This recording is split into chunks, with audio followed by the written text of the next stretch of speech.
Ukisikia Daudi na Goliati, Daudi ameshashinda vita kule pembeni, kamshinda dubu, kamshinda simba, mahali ambako hakuna watu.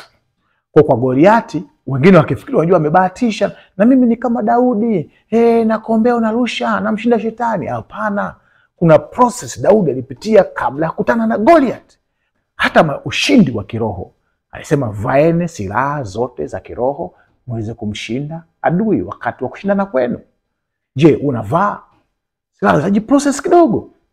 Yesu akawaambia namna hii haiwezekani isipokuwa kufunga na kuomba.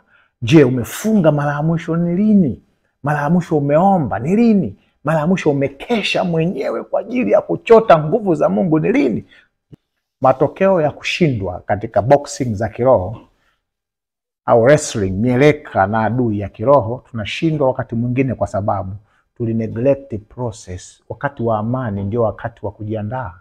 Mwandishi mmoja wa kitabu kinaitwa The Art of War, Sun Tzu, anasema wakati wa amani ndio wakati wa kujiandaa,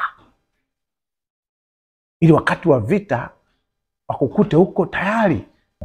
Kwa mpendwa, nikutie moyo ya kwamba katika somo la leo tunajifunza ya kwamba kuna gharama ya kulipia. Yesu alipata ushindi mkubwa, lakini ulimgharimu kitu fulani ilivyotakiwa afanye.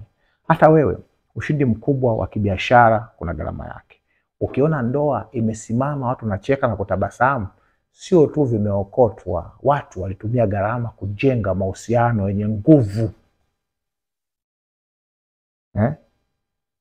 Kuna process katika kila matokeo bora na ya kudumu na yenye kutia furaha ambayo mtu atayapitia.